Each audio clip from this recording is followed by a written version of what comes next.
ಬೆಳಗಾವಿ ಜಿಲ್ಲೆಯ ಕಿತ್ತೂರು ಚೆನ್ನಮ್ಮ ಉತ್ಸವ ಪೂರ್ವಭಾವಿ ಸಭೆ ಜಿಲ್ಲಾ ಉಸ್ತುವಾರಿ ಸಚಿವರ ಅಧ್ಯಕ್ಷತೆಯಲ್ಲಿ ನಡೆಸಲಾಗ್ತಾ ಇದ್ದು, ಈ ಸಭೆಯಲ್ಲಿ ಜಿಲ್ಲಾ ಉಸ್ತುವಾರಿ ಸತೀಶ್ ಜಾರಕಿಹೊಳಿ ಮತ್ತು ಜಿಲ್ಲಾ ಅಧಿಕಾರಿಗಳು ಮೊಹಮ್ಮದ್ ರೋಷನ್ ಹಾಗೂ ಜಿಲ್ಲಾ ಆಡಳಿತ ಬೆಳಗಾವಿ ಕಿತ್ತೂರು ಅಭಿವೃದ್ಧಿ ಪ್ರಾಧಿಕಾರ ಹಾಗೂ ಕನ್ನಡ ಮತ್ತು ಸಂಸ್ಕೃತಿ ಇಲಾಖೆ ಮತ್ತು ಪೊಲೀಸ್ ಇಲಾಖೆ ಅಧಿಕಾರಿಗಳು ಮತ್ತು ಕಿತ್ತೂರು ಕ್ಷೇತ್ರದ ಶಾಸಕರಾದ ಬಾಬಾ ಸಾಹೇಬ್ ಪಾಟೀಲ್ ಹಾಗೂ ಅವರ ಪತ್ನಿಯಾದ ರೋಹಿಣಿ ಪಾಟೀಲ್, ಕಿತ್ತೂರು ದಂಡಾಧಿಕಾರಿಗಳು ಎಸಿ ಪ್ರಭಾವತಿ, ಫಕೀರಪ್ಪ ಗೋಳ್, ಬೈಲಹೊಂಗಲ್ ಮತ್ತು ಕಿತ್ತೂರು ತಹಸೀಲ್ದಾರರ ಭಾಗಿ. ಅಧಿಕಾರಿಗಳು ಬಂದಿದ್ದಾರೆ, ಅವರಿಗೂ ಸಹ ನಾವು ಸ್ವಾಗತವನ್ನು ಕೋರುತ್ತೇವೆ.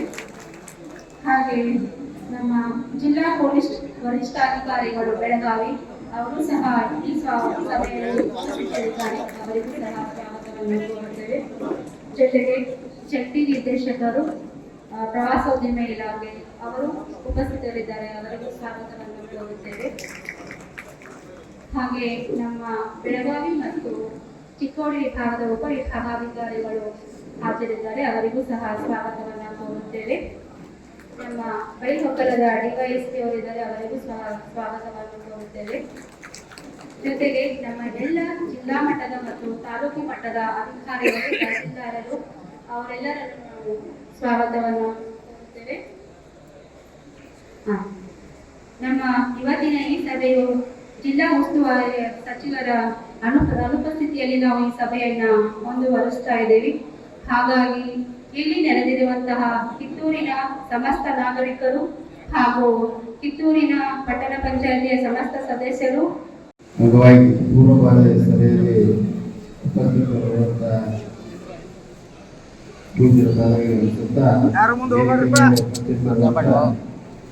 ಜಿಲ್ಲೆಯ ಎಲ್ಲ ಹಿರಿಯ ಅಧಿಕಾರಿಗಳೇ, ಇಲ್ಲಿ ಇವತ್ತು ತಮ್ಮ ಸಲಹೆ ಪಡ ಆ ವಿಜಯೋತ್ಸವ ಆಚರಣೆಯನ್ನು ಒಳ್ಳೆಯ ರೀತಿ ಮಾಡಬೇಕ ಅನ್ನೋ ರೀತಿಯಿಂದ ಬಂದು ಸಲಹೆ ಕೊಟ್ಟಂತೆ ಎಲ್ಲ ಕಿತ್ತೂರು ನಾಡಿನ ಸಮಸ್ತ ಅಣ್ಣಂದಿರೇ, ಅಕ್ಕಂದಿರೇ ಹಾಗೂ ಯಾವತ್ತೂ ಏಕೆಂದ್ರೆ ಎಲ್ಲ ನಮಗಿಂತ ಮುಂದಿನ ಎಲ್ಲ ಯಂಗ್ ಆಫೀಸರ್ಸ್ ಟೀಮ್ ಐತೆ ನಮ್ದೆಲ್ಲ ಜೊತೆಗೆ ಯಾರು 45 ದಾಟಿದವ್ರಿಲ್ಲ, ಎಲ್ಲ ಟೀಮ ಹಿಡ್ಕೊಂಡು. ಅದಕ್ಕೆ ನಾವು ಏನಲ್ಲಿ ವಿಚಾರ ಮಾಡಿದ್ದೀವಿ ಅದಕ್ಕಿಂತ ಒಂದು 2 ಸ್ಟೆಪ್ ಮುಂದೆ ಹೋಗಿ ಎಲ್ಲ ತಯಾರಿ ಮಾಡ್ಕೊಳತ್ತಾರ. ಅದು ಬಹುತೇಕ ಸಲಹೆಗಳು ತಗೊಳ್ಳೋದಾಗ ಏನಾರ ಮಾಡಿದ್ರೆ ಅಪಾಸಿ ಏನಾಗಬಾರ್ದು, ಬೇಡ. ಉತ್ಸವದ ಪೂರ್ವಭಾವಿ ಸಭೆಯ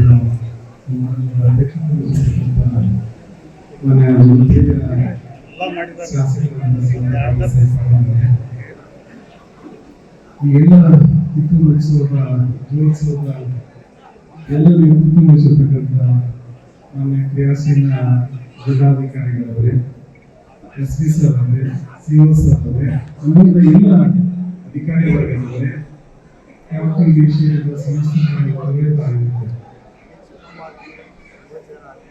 ಈ ಉತ್ಸವ 2024ನೇ ಉತ್ಸವ ಐತಿಹಾಸಿಕ ಉತ್ಸವ ವಿಜಯೋತ್ಸವ. ಈ ವಿಜಯೋತ್ಸವ ನಾವೆಲ್ಲ ಸಡಗರ ಸಂಭ್ರಮ ಅತ್ಯಂತ ವೈಭವವಾಗಿ ಆಚರಣೆ ಮಾಡೋದು ಸರ್ಕಾರ ಮತ್ತು ನಮ್ಮನೆಗಳ ಕರ್ತವ್ಯ. ಅದರ ಪೂರ್ವಭಾವಿಯಾಗಿ ಈಗಾಗಲೇ ಸರ್ಕಾರ 2 ಮೀಟಿಂಗ್ ಮಾಡಿ ಕಿತ್ತೂರಿನಲ್ಲಿ ಸಹ ಈ ಮೀಟಿಂಗ್ ಮಾಡ್ತಾ ಇದೆ. ಮಾನ್ಯ ಶಾಸಕರು, ಜಿಲ್ಲಾ ಉಸ್ತುವಾರಿ ಮಂತ್ರಿಗಳು, ಮಾನ್ಯ ಜಿಲ್ಲಾಧಿಕಾರಿಗಳು ಈಗಾಗಲೇ ಒಂದು ಕ್ರಿಯಾ ಯೋಜನೆಯನ್ನು ಮಾಡಿ ಬಹಳ ಅಚ್ಚುಕಟ್ಟಾಗಿ ಕಾರ್ಯ ಪ್ರಾರಂಭ ಮಾಡಿದ್ದಾರೆ. ನಾವು ಕೇಳ್ತಾರೆ ಬಹುಶಃ ಎಲ್ಲರೂ ಸಮಯ ಕೊಟ್ಟಿದ್ದೀವಿ. ನಮ್ಮದು ಒಂದು ಸಲಹೆ ಏನಂತಂದ್ರೆ ಈ ಉತ್ಸವ ಅತ್ಯಂತ ಸ್ಮರಣೀಯವಾದಂತಹ ಉತ್ಸವ ಆಗಬೇಕು. 200 ವರ್ಷಗಳ ಈ ಉತ್ಸವ ಹೇಗಾಗಬೇಕಂತಂದ್ರೆ ಮತ್ತೆ ನಮ್ಮ ಆ ವಿಜಯೋತ್ಸವನ ಗೆದ್ದಿದ್ದೇವೆ ಅಂತಕ್ಕಂಥ ಭಾವ ಇಡೀ ಕಿತ್ತೂರು ನಾಡಿಗೆಲ್ಲ, ಇಡೀ ನಮ್ಮ ಭಾರತ ದೇಶಕ್ಕೆ ಬರ್ತಕ್ಕಂಥ ಭಾವ ನಮ್ಮಲ್ಲಿ ಬರಬೇಕು. ಅಲ್ಲದೆ ಈಗ ನಾವು ನಮ್ಮ ಡಿಸ್ಕಾಂ ಮುಖಾಂತರ ಒಂದು ದೀಪಾಲಂಕಾರದ ಒಂದು ಕಮಿಟಿ ಮಾಡಿದ್ದೀವಿ. ಅದಲ್ಲದೆ ದೀಪೋತ್ಸವ ಏನಿದೆ ಆ ಒಂದು ಪಾಯಿಂಟ್ ಆ ಕಮಿಟಿ ಮುಖಾಂತರ ಸ್ವಲ್ಪ ನೋಡಿಕೊಂಡು ಅಧಿಕಾರಿಗಳ ಮುಖಾಂತರ ಕರೆಕ್ಟ್ ನಂಬರ್ ಫಿಕ್ಸ್ ಮಾಡಿಬಿಟ್ಟು ಎಲ್ಲರ ಜೊತೆ ಚರ್ಚೆ ಮಾಡಿಕೊಂಡು ಆ ಕ್ರಮವನ್ನು ವಹಿಸ್ತೀವಿ. ಇದು ಸ್ವಲ್ಪ ಆ ಕಮಿಟಿಗೆ ಈ ಕೆಲಸವನ್ನು ಕೊಟ್ಟಬೇಡಿ. ಇದಲ್ಲದೆ 6 ಗಂಟೆಗೆ ಏನ್ ಹೇಳ್ತಾ ಇದ್ರಿ, ನಾವು ಒಂದ್ಸತಿ ಪ್ರೋಟೋಕಾಲ್ ಒಂದು ನಮ್ದು ಕಮಿಟಿ ಇದೆ, ಶಿಷ್ಟಾಚಾರ ಕಮಿಟಿ, ಆ ಕಮಿಟಿನಲ್ಲಿ ಒಂದ್ಸತಿ ಮೀಟಿಂಗ್ ಮಾಡ್ಕೊಂಡು ಆ ಪ್ರೊಸೀಡಿಂಗ್ ಅಲ್ಲಿ ಹಾಕೊಂಡು ಫೈನಲ್ ಮಾಡಿ. ಎಲ್ಲರಿಗೂ ನಮಸ್ಕಾರಗಳು. ಇತಿಹಾಸದಲ್ಲಿ ಪ್ರಸಿದ್ಧ ಅಂತ ಅಂದ್ರೆ ರಾಜ್ಯ ಪರಂಪರೆ ಹಾಗೂ ಗುರು ಪರಂಪರೆ ಇರುವುದು ಕಿತ್ತೂರಿಗೆ ಮಾತ್ರ, ಕಿತ್ತೂರಿನಲ್ಲಿ ಇರುವುದು ಮಾತ್ರ ಇತಿಹಾಸದಲ್ಲಿ. 20 ಸಮಿತಿಗಳನ್ನು ನೇಮಕ ಮಾಡಲಾಗಿದೆ. ಚೆನ್ನಮ್ಮನ ವಿಜಯ ಜ್ಯೋತಿಯನ್ನು ರಾಜ್ಯಾದ್ಯಂತ ಎಲ್ಲಾ ಜಿಲ್ಲೆಯಲ್ಲಿ ಸಂಚರಿಸಬೇಕು, ಹಾಗೆ ಮಾಡಿದ್ದೇವೆ. ಇದೇ ಸಭೆಯಲ್ಲಿ ಸಾರ್ವಜನಿಕರ ಸಲಹೆ ಮತ್ತು ಅಭಿಪ್ರಾಯ ಹಂಚಿಕೊಳ್ಳಲು ಅವಕಾಶ ಕಲ್ಪಿಸಿಕೊಡಲಾಯಿತು. ಪೂರ್ವಭಾವಿ ಸಭೆಯಲ್ಲಿ ಸಾರ್ವಜನಿಕರ ಪ್ರಶ್ನೆಗಳು, ಕಿತ್ತೂರು ಉತ್ಸವ ಸಂದರ್ಭದಲ್ಲಿ ಸ್ಥಳೀಯವಾಗಿ ಇರುವಂತಹ MSLಗಳು ಬಂದಾಗಬೇಕು ಮತ್ತು ಬೆಳಗಾವಿ ಬಸ್ಸು ನಿಲ್ದಾಣಕ್ಕೆ ರಾಣಿ ಚೆನ್ನಮ್ಮ ಹೆಸರು ಇಡಬೇಕು. ಸಾರ್ವಜನಿಕರ ಆಗ್ರಹ ಹಾಗೂ ರಾಣಿ ಚೆನ್ನಮ್ಮ ಉತ್ಸವವನ್ನು ರಾಷ್ಟ್ರಮಟ್ಟದಲ್ಲಿ ಸರಿಯಾದ ರೀತಿಯಲ್ಲಿ ಆಚರಣೆ ನಡೆಯಬೇಕು ಮತ್ತು ಸರಿಯಾದ ರೀತಿಯಲ್ಲಿ ಉತ್ಸವ ಪ್ರಚಾರ ನಡೆಯಬೇಕು. ಗ್ರಾಮೀಣ ಮಟ್ಟದ ಪ್ರತಿಭಾವಂತರನ್ನು ಗುರುತಿಸಿ ಹಾಗೂ ಉತ್ಸವ ಸಂದರ್ಭದಲ್ಲಿ ಸರಿಯಾದ ಬಸ್ಸಿನ ಅನುಕೂಲ ನೀಡಬೇಕು. ಸ್ಥಳೀಯ ಕಲಾವಿದರನ್ನು ಸಮಯ ನಿಗದಿ ಹೆಚ್ಚಿನ ಸಮಯ ನೀಡಬೇಕು ಮತ್ತು ಗೌರವಿಸಿ ಪ್ರೋತ್ಸಾಹ ನೀಡಬೇಕು. ಅಂತಾರಾಷ್ಟ್ರೀಯ ಕುಸ್ತಿ ಪಂದ್ಯಾವಳಿಗಳು ನಡೆಯಬೇಕು. ಸ್ಥಳೀಯ ಸಾರ್ವಜನಿಕರ ಕೇಳಿರುವ ಪ್ರಶ್ನೆಗಳಿಗೆ ಅಷ್ಟೇ ಅದ್ಭುತವಾಗಿ ಉತ್ತರ ನೀಡಿದ ಜಿಲ್ಲಾಧಿಕಾರಿ ಮೊಹಮ್ಮದ್ ರೋಷನ್. ವರದಿಗಾರರು ರುದ್ರಪ್ಪ, ಹುಬ್ಳಿ, ಕಿತ್ತೂರು. ಮತ್ತೆ 200 ವರ್ಷದ ವಿಜಯೋತ್ಸವ ಅಂತ ಬರುತ್ತೆ. ಅದನ್ನು ಒಂದು ಸ್ಯಾಂಪಲ್ ಇದೆ ಅಂದ್ರೆ ನಾವು ಆನ್ಲೈನ್ ನಮ್ಮ ವೆಬ್ಸೈಟ್ ಹೋದರೆ ಅದನ್ನು ನಾವು ಇವತ್ತು ನಾಳೆ ಒಳಗಡೆ ತಮಗೆ ಲಾಂಚ್ ಮಾಡಿ ತೋರಿಸ್ತೀವಿ. ಈಗಾಗಲೇ ಕೇಂದ್ರ ಸರ್ಕಾರ ಝಾನ್ಸಿ ರಾಣಿಯವರ ಒಂದು ನಾಟ್ಯ ಬಿಡುಗಡೆ ಮಾಡಿದಂತ 150 ವರ್ಷದ ನೆನಪಾಗಿ ಅದರ ಮುಂಚಿತವಾಗಿ ರಾಣಿ ಚೆನ್ನಮ್ಮಾಜಿ ಹೋರಾಟ ಮಾಡಿದ್ದು ಇವತ್ತು 2 ವರ್ಷ ಮಾಡ್ತಾ ಇದ್ದೀವಿ. ದಯವಿಟ್ಟು ನಾಣ್ಯ ಬಿಡುಗಡೆಗಳ ಬಗ್ಗೆ ತಾವು ಕ್ರಮ ಕೈಗೊಂಡು ಇದು ನಾವು ಇನ್ನೂ ಮಾಡಲಿಲ್ಲ, ಈಗ ಮಾಡ್ತೀವಿ. ನಾವು ಈಗ ಹೇಳ್ಬೇಕಲ್ಲ, ಎರಡು ಮಾಡಿದ್ವಿ, ಇದನ್ನು ಮಾಡಿ. ಇನ್ನೊಂದು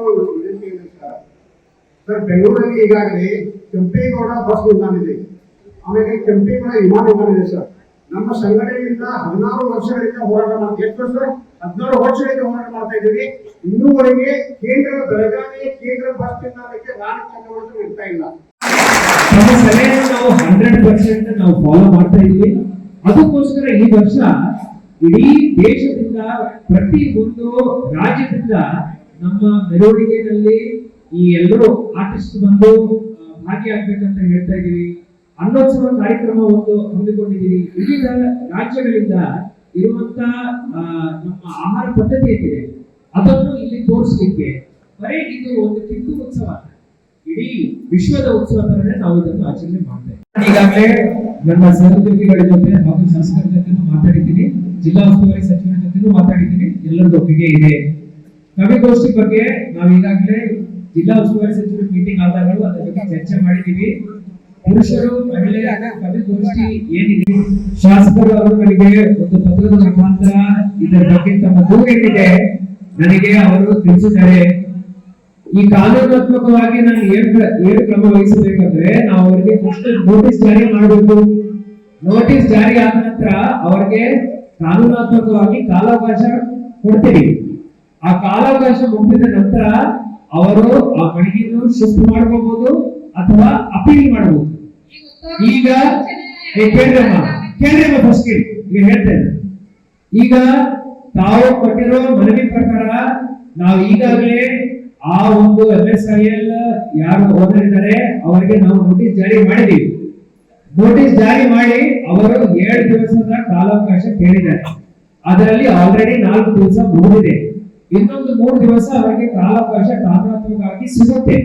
ಅದಾದ ನಂತರ ನಾನು ಈಗಾಗಲೇ ತಮಗೆ ಆಗುವ ತೊಂದರೆಗಳನ್ನು ನಮ್ಮ ಓಣಿಯ ಹಿರಿಯರ ಮುಖಾಂತರ ನಾವುಗಳಿಂದ ಕೂಡಿಕೊಂಡು ಒಪ್ಪಿಗೆ ಸೂಚಿಸಿ ದಿನಾಂಕ 28/6/24 ಅರ್ಜಿಯಲ್ಲಿ ಲಿಖಿತವಾಗಿ ಕಿತ್ತೂರಿನಲ್ಲಿ ನಡೆದ ಜನಸ್ಪಂದನ ಕಾರ್ಯಕ್ರಮದಲ್ಲಿ ಜಿಲ್ಲಾಡಳಿತಕ್ಕೆ ತಿಳಿಸಿದ್ದೇವೆ ಹಾಗೂ ಮಾನ್ಯ ಜನಪ್ರಿಯ ಶಾಸಕರಾದ ಬಾಬಾ ಸಾಹೇಬ್ ದೇ ಪಾಟೀಲ್ ಅವರಿಗೆ ಮನವಿ ಮೂಲಕ ವಿನಂತಿಸಿದ್ದೇವೆ. ಅದಕ್ಕೂ ಕೂಡ ಮತ್ತೊಮ್ಮೆ ದಿನಾಂಕ 24/7/24